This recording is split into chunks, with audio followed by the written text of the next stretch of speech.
I'm your host, Kyle Finley, and today we'll be discussing spirits and the paranormal.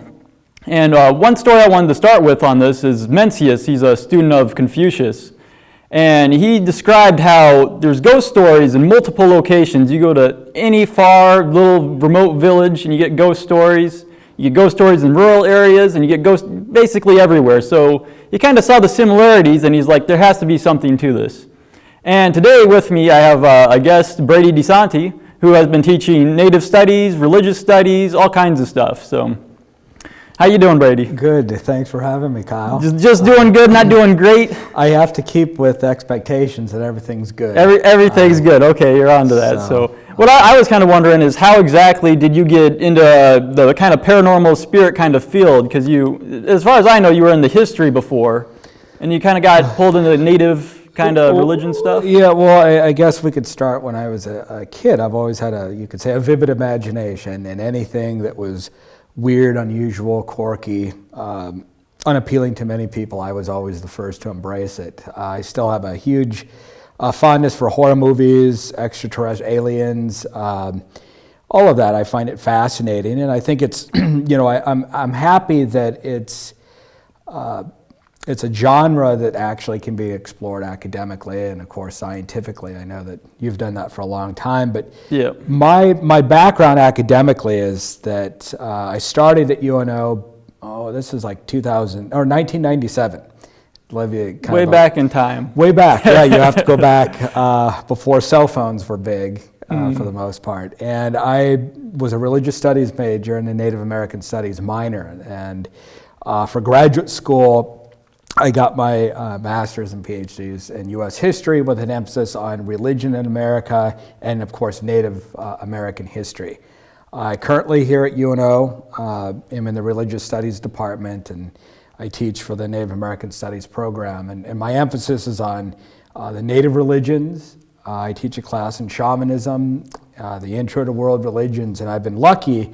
The chair of my department who puts up with me, I've wore him down enough to where he's given me permission the last few years to try classes on religion and comic books and religion and horror. All very interesting classes that I've been taking. Yes, other than the movie class, I haven't got there yet. We missed your presence in that class. Oh yeah, I bet. So we certainly did. Well, we're doing film right now, so this should count a little bit. This does count. It would have been a good extra credit opportunity for you. Really? Well, it's got to count for when I take it in the future then, right? We can play it forward, I suppose. Okay, so let's focus more on the Native American religion, kind of shamanism stuff. I know in our group we're just now exploring a lot of different cultures, how they see ghosts and spirits and things. So how exactly would, from like a native approach, how would they see it? Well, it just my background, my interest, I suppose, from that is it's not just fascinating. My birth parents, his birth father's from Cuba. My birth mother is Ojibwe. And so I'm a member of the Lukodere Ojibwe tribe out of Hayward, Wisconsin. And so wasn't raised Ojibwe, but I certainly have that heritage, and then my interest sort of really sprang from that, I would say. So I'm still learning. I'm very we all are. Very lucky to have the opportunity to teach. But of course, you learn as you're teaching, and then I have people that I've known since I was 18 years old that still put up with me and help me learn things and teach me. So, it's a different category, I suppose. Because I know in our club we were even discussing there's like poltergeists, demons, and then your average there's like categories. Yeah. But they don't really, every culture kind of sees them a little bit different. Well, absolutely. I liked your intro too, that there's, that you don't have what I would call a full anthropology if you exclude things like dreams from what it means to be human. Of course, we all dream. And of course, I think universally you find cultures have some sort of belief in spirits, ghosts, what have you. So I think that in of itself is that, it's worth exploring. Yeah. One thing that might be helpful for viewers and so forth is that I usually start my classes with how different traditional native people and so forth look at what it means to be a person. Okay? Yeah, because that is a big difference. A lot of people see the ghosts and stuff just as, people dying and then they're some kind of human-shaped, invisible force moving around, and that's it. Yeah, here in the East, or in the West, and in the East even in many ways, I think that most people would look at a human being as being synonymous with a person. It's the same. And the category of personhood is much more expansive in a traditional Native American setting. What do they all include exactly? Well, you would have, in that standpoint, one can be a person without needing to be a human being. So you have, for instance, communities who are tied to a particular place geographically develop a relationship with that place. And they don't just develop the relationship with the human community of their group, but the land itself becomes spoken of in kinship terms. And that understanding is that even the stars, the clouds, the plants, the animals, these are all people in their own right. So you have animal people, you have plant people, cloud people. And it's not, it's interesting. I'm working on this paper that I'm dragging my feet on. There you go. It ties right in. It does. And I tried to describe this, and we don't want to necessarily make it about some sort of projection, right, where we just simply anthropomorphize the non-human world and assign human characteristics to it. You can be radically different than a human being and still, you will be understood as a person. Okay, so this is literally what I would call a peopled cosmos. And I would put the spirits of various varieties, whether they be human or animal spirits, into that category as well. Okay, so what about inanimate objects, things, you're talking about the land, so you have mountains, you have rivers, you have trees. Well, trees I guess are alive, but yeah. How about the non-living things? Like a rock or something. The rocks, yeah. That's interesting, and I don't have all the answers to that. One thing I can say, and I'll give an example. One point of clarification is that Native American tribal nations they have a very specific legal relationship and political relationship with the states they reside in and the federal government based upon treaties. So there's this legal, contractual, if you will, relationship. And so you've got today about 500, almost 570 federally recognized tribes.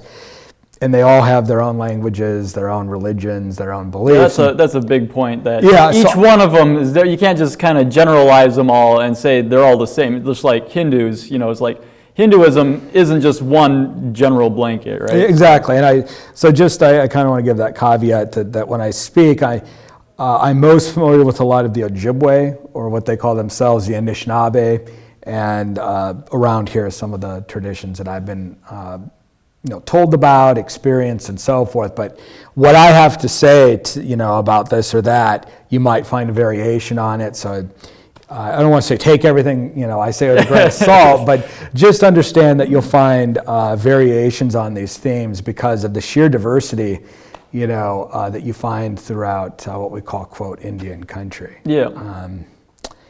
So from your experience? Yeah, my experience would be there's Irving Hallowell was an anthropologist that he got started later in life. So I think he got his PhD not even close to 50 years old. I don't mean that's old, but it's certainly what people think. But it's older than me, so that's all. That's all that matters. So, and he was working with an Ojibwe collaborator, or what anthropology used to call an informant, right?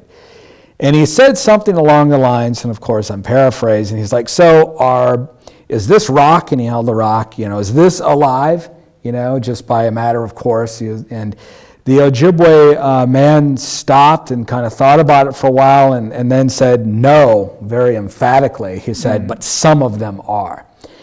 And I take that to mean that everything, including what we would call inanimate objects, has the ability, the capacity to express volition of some sort in the right context and circumstances. So some are basically special, and then others would just be a rock. Basically. It could be, yeah, and it would just be the context, the circumstance. I'll give this example, and I might catch some grief if anybody sees this, but a purification lodge, or what some people call a sweat lodge. I was just thinking about bringing that up. And ipis, and so when you get in there with the sapling trees tied together, and it looks like you can see through it, almost like an igloo type shape, and you've got a pit dug. Usually around here, a lot of the tribal nations will put it in the middle, but I know the Crow of Montana had the pit right by the door. And so the pit's there, you've got what the Lakota call tunkas, or the big rocks, and they're heated for 4 or 6 hours throughout the day, sometimes maybe 30 or 40 of them, depending upon how intense the ceremony is. And it's done for purification. And of course, you've got blankets and tarps and so forth that will cover the lodge. Oh, you don't do a plastic cover over that and then just let everybody sweat? Yeah, okay, yeah, you remember my story. That's one thing is you could have a whole show on what's cultural appropriation and just focus on Native American stuff on that, because these aren't proselytizing traditions, meaning that I think in my World Religions that you were in a number of years ago, we've all had people come and knock on our door and maybe welcome us to go to a church, some sort of tradition. But no Native Americans will knock on your door and say, well, you want to come to ceremony? Come join us on this day, right? So they aren't missionary-oriented traditions. They're really, in a real sense, community-based, community-oriented. That is to say that they're for, people specific for that group. Yeah. And to strengthen them, to renew what they see as their relationships. A lot of these ceremonies are to renew these relationships that the community has with their animal, their relatives, the spirit world, and the land itself. So that's something that you have to pay attention to. And ceremony oftentimes is the vehicle by which those relationships become renewed. So long story short, what you alluded to is that if you're a New Age guru, and I think this guy in Sedona, Arizona back in 08 or 09 charged people like $10,000 for a 3-day retreat, and it culminated with this large sweat lodge where he crammed 60 people in, and he put, along with blankets, plastic sheeting. As you know, when he really wouldn't let people out, and a couple people died, and then that's just horrible. So and so it gives a bad name to the community and a lot of the traditions and stuff. Yeah, a lot of people started to say maybe we should regulate these ceremonies, which is kind of like, there's the respect of not just taking what doesn't belong to you and saying, well, I'm just going to conduct this ceremony. But there can also be lethal consequences if you don't know what you're doing and you go about it in a bad way, right? Or in a lot of communities, if you misuse a ceremony or a religious practice or something, usually the spirits have come and haunt you or cause bad omens throughout the... Yeah, you have those accounts that you've conducted yourself in an inappropriate fashion, and so you get cursed in a sense. In a sense that you get the equivalent of kind of pushed up against the locker, I suppose. Lunch money gets taken. But so to go back to this though, those tunkas, Lakota way, and I'm not Lakota, and I don't mean to speak on. I just can speak from those I've been allowed to participate in and how I see it. It always strikes me that when people get into the lodge and they do, usually 4 doors or 4 rounds. They'll close the flaps, it's pitch black, and they start pouring, they start the ceremony, and the person who conducts it, who's, gone through years of training to be allowed to pour the water occasionally, because you got those rocks that are brought in, and of course the steam rises off of them. It can be very intense. The tunkas from then on, my experience has been that they start to be addressed as grandfathers, right? So there's some sort of, before, I don't want to say they're completely inanimate, but certainly terminologically wise, they're Tunkas, the rocks. And then here, they're grandfathers, because that steam, they're giving their life, that's what facilitates the ceremony, the purification, mental, physical, spiritual. Okay, so you were talking about the rocks being grandfathers or some way. That kind of reminded me of the creation story, the order of creation, how it differs between how the natives see it and how kind of Abrahamic kind of traditions see it. Well, yeah, I think so. You've established that there's an importance to, the calling the Tunkas, the rocks, grandfather, because the ceremony, which is for purification, what facilitates your experience, the purification and so forth, is the steam, and it's the grandfathers, the Tunkas, that give their life for that. And so you address them as grandfather to also acknowledge that they are the elders of creation in one aspect. I mean, they're very old. And older than humans for sure, right? Yeah, and they seem to stay in one place for a long time. That sort of shows they have self-actualization, realization of my place is here. There's not the sort of frantic all over the place that characterizes other people, So. Yeah, how we're never satisfied with what we have, so we're always kind of... Yeah, the rock sort of knows itself. And when you look at that, and of course that respect for elders is something, as I mentioned, goes back for indigenous people worldwide, as well as in a lot of Asian traditions with elders. But when you talk about creation, of course, I want to just give the disclaimer that most tribal nations have a series of creation stories and accounts. They're definitely not all the same. They're not all the same, and so you might have with Haudenosaunee, which is the Iroquois Confederacy, which includes the 6 large tribes.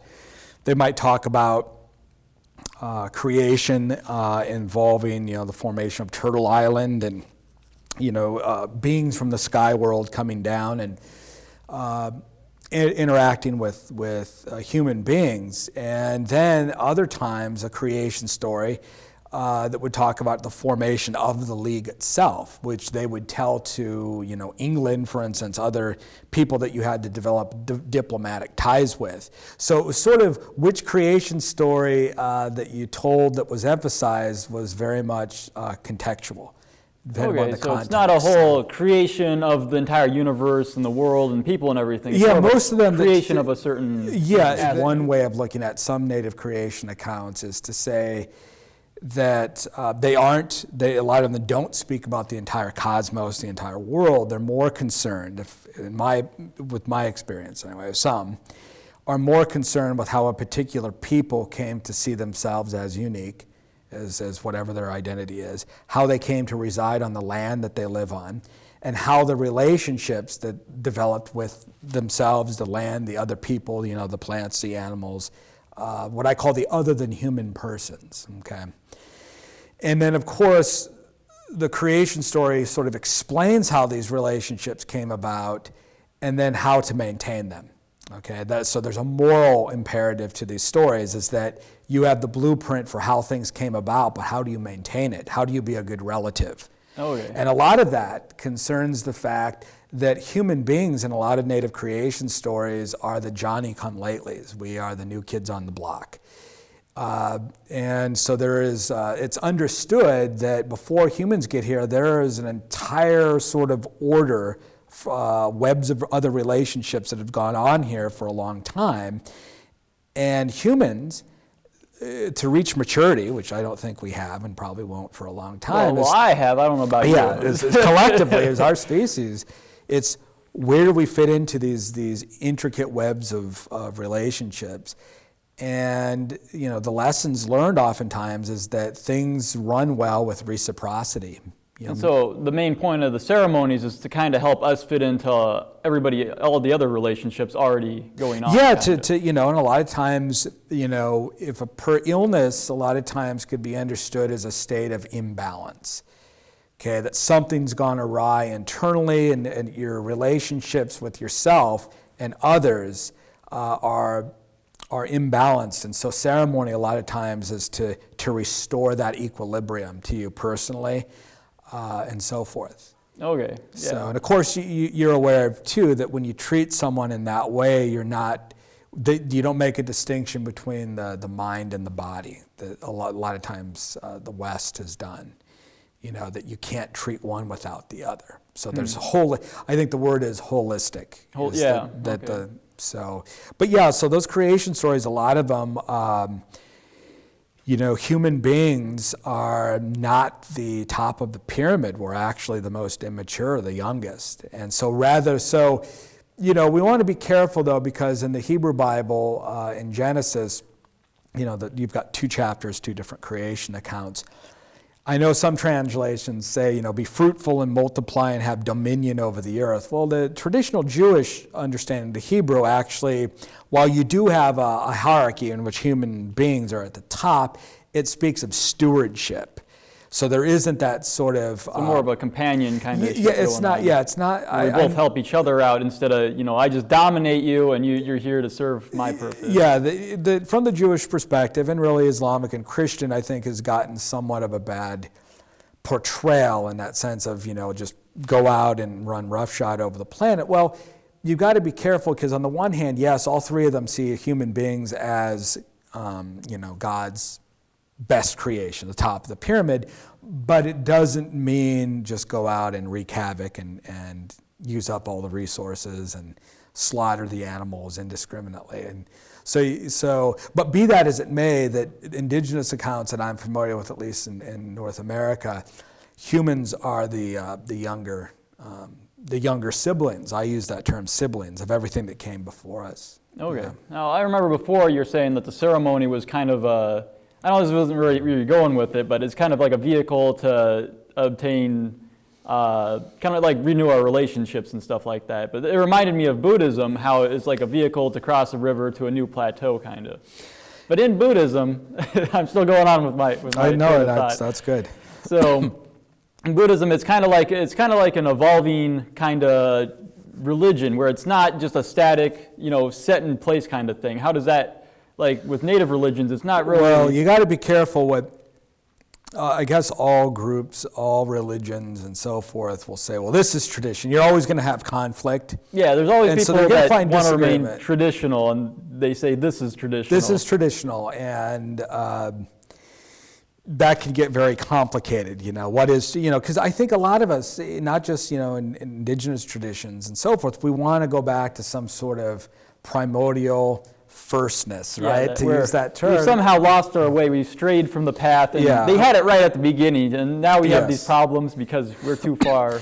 And one thing to keep in mind, though, that a lot of Native American religious traditions for a long time were understood by scholars, Western scholars, as you could arrange the level of sophistication for the world religions based upon kind of like an evolution. Cultural evolutionary scheme. And indigenous traditions were always seen as sort of the first and the most, quote, and I put quotes, primitive and least sophisticated, what the old people used to do. Barbaric, kind of. Yeah. Everybody used to do that. Now you got to join the cool kids doing the new religion. Yeah,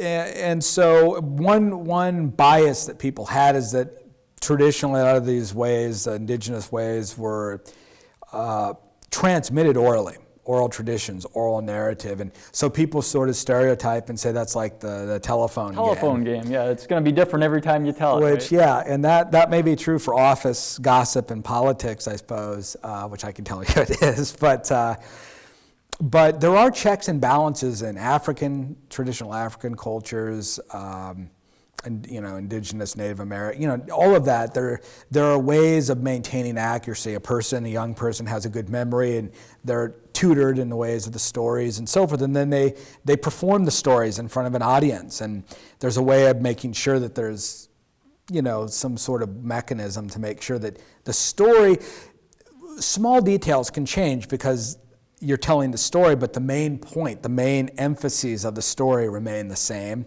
It's not this sort of free-for-all, make up whatever you want. And it's kind of told over and over and over again with people trying to... Yeah, and so you can... point out if you have an error in it or something, they have to correct you. And the main points will be, I'll give you an example, and I'm not Pawnee. So I hope no Pawnee viewers is coming. I do have some friends that are very.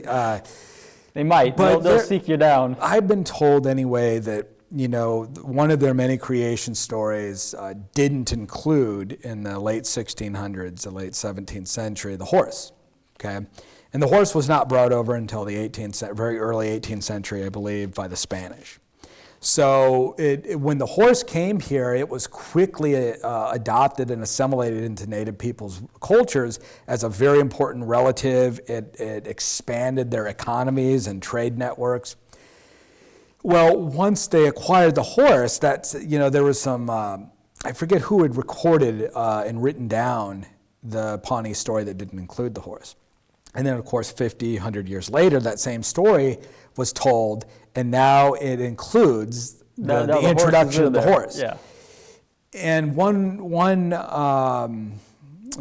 a takeaway from that would be a creation story or even a ceremony, and I would just be careful with the ceremony. I'm going to include it here because I think you want me to. but the creation stories, in order for them to remain relevant, they have to be able to speak to the people in their contemporary times. A story that no longer speaks to the present is dead. So that story has to have the power to continue. It has to keep pace with what the people are currently experiencing. You're not changing everything, but it's a story that has to remain relevant to the issues at hand. Right? Because it's kind of seen like an evolving kind of thing. Yeah, and I picked that up from Michelle's class in Buddhism. That's why I wanted to bring that up. It's like she's like it's always evolving, art, culture, everything to the current times, basically. But it's not. But and that would be another discussion with. Yep, that'll be another discussion. Buddhism. We're coming to the end of our show here, so. Well, I'm glad. Thank you for being here. Yeah, well, thanks for having me. I'm glad that. Security didn't have to come and get me. And, not yet anyways. Nice. Yeah, you don't know what I'm capable of. We got a couple more seconds before they cart you out, at the back door anyways. So, thanks for having me, and I think that this is a good thing to have. So, thank you. That's the end of the show. That's all we have for today. I hope you can tune in next time.